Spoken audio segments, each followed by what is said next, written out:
Yo, what's going on, everyone? Thank you guys for tuning for another video. Today we will be, so last week I was driving the car, and on my way home I started making a little funny noise. Started like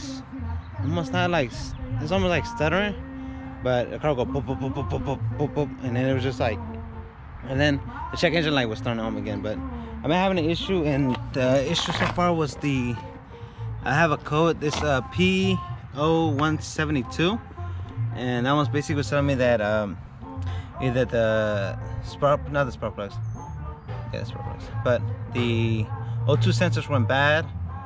Well, it was just telling me that there's the car's running rich off of bank 1.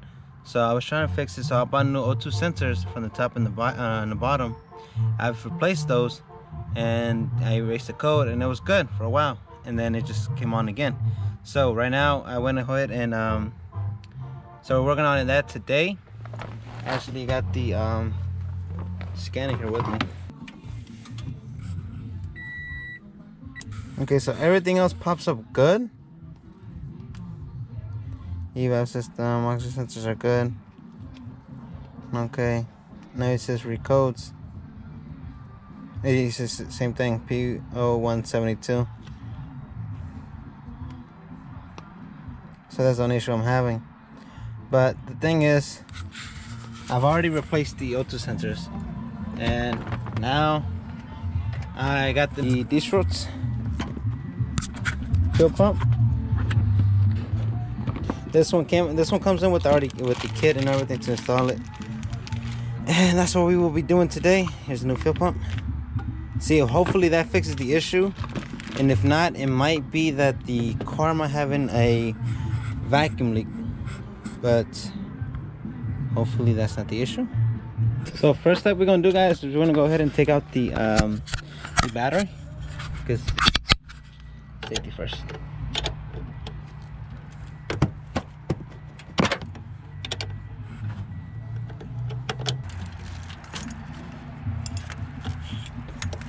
Just tuck that in, press that. Now we have to, so for all you guys that don't know where the fuel pump is at, it is located in the back seat. So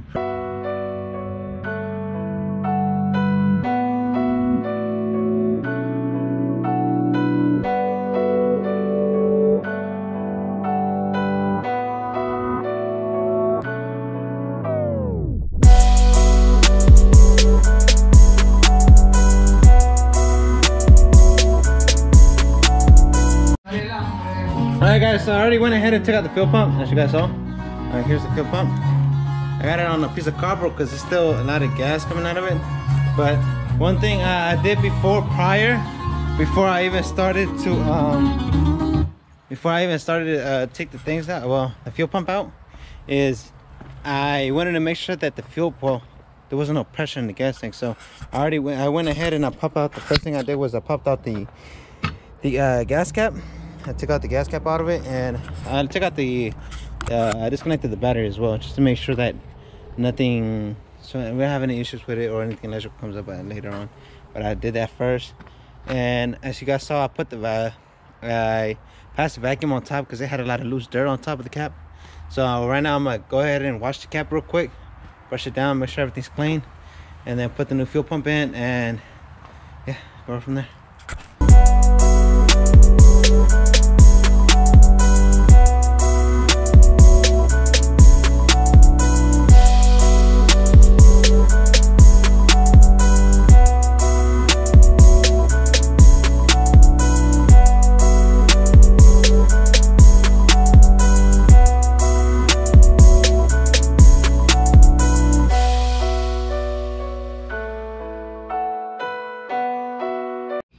Alright, guys, so we got it all assembled now.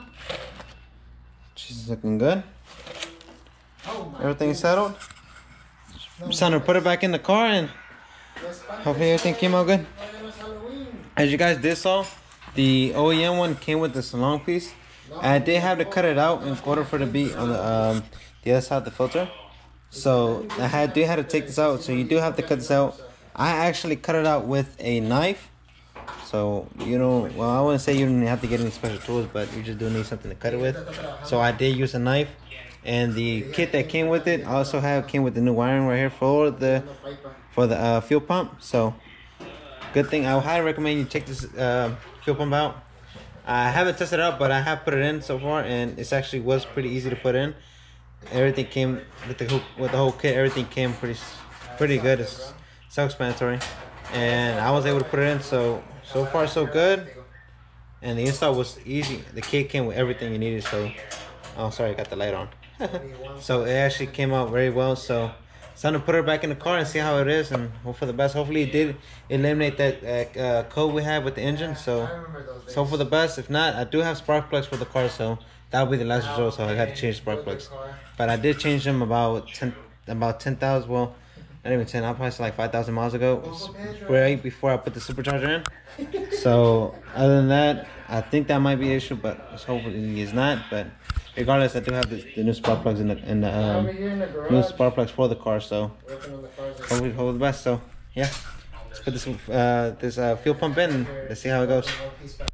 All right, guys, we back again. So same steps that I did to take it out.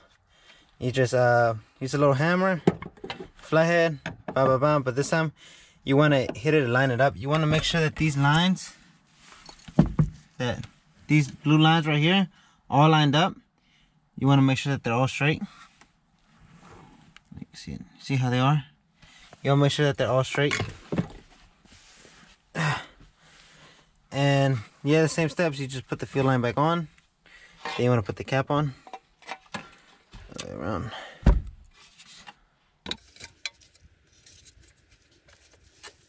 You want to put this cap back on? This clamp on.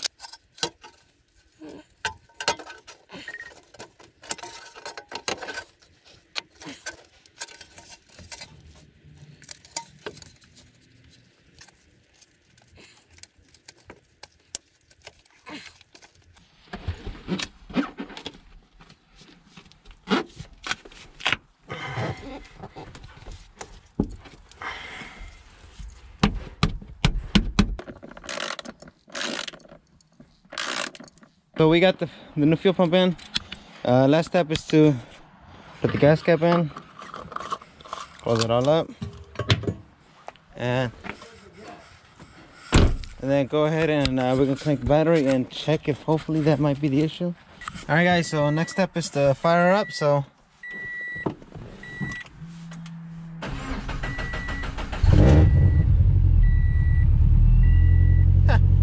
no check engine light. This fuel pump just fixes the issue? What? But yet again, I don't know if it could be because I did disconnect the battery, but y'all hear that?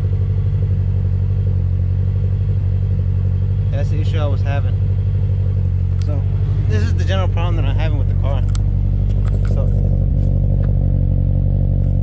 you see how it just rev up and down? So I don't know what it is that could be having an issue with it. I don't know if it's a vacuum leak or what it is, but it's like, so idle up. She's not steady with the idle. So she's consistently fluctuating. So, you see how it idles? It just goes up, down, and it just drops and goes right back down. There's no code, but well, as of right now, it's still idling the same way that I was trying to explain earlier. But I still have yet to get rid of this P0172 code. So let me check one more thing. Let me see if I have a vacuum leak, and that might be the issue. Alright, guys, so I forgot to put the clip on, this little clip on that's right here. Let's see if it focuses. This little clip on right here that holds the fuel pump up, so it doesn't let it sink down or have movement, so it just stays stable. I forgot to put that in, and the car cut off on me while I was idling, because I wanted to check to see if I had any vacuum leaks. So I had to go back and take out the fuel pump again because I actually forgot to put some clips. Well, the clips that hold the fuel pump, like you guys saw in a previous clip. Forgot to do that. So I went back and I had to put it back in. And because so I left the car idling the way it is right now. It's just idling. I left it on like that previously, and the car cut off on me. So I was wondering, well, what's going on? And that was what happened. I didn't put the clips on the fuel pump, so it was moving. It was moving. So it was like, imagine it was a stable, and it was moving down, and the car saw that and it just cut off. So right now I fixed it and I put everything else back in. The car's idling a lot better. So far so good. No check engine light. So, and even in the idles it's actually very consistent. So she's very consistent with the idles. So hopefully that will fix it. So, but I'm gonna drive it for the next 4 or 5 days, see how it feels. And hopefully that was the issue that caused the check engine light. But yeah, she's idling good, she's getting better. So thank you guys again for watching, and let me know in the comments below what you guys want to see next. And I got a lot more videos coming from my Subaru and my Toyota Tundra. But until next time, thank you guys again for watching. Don't forget to like and subscribe. Until next time, peace.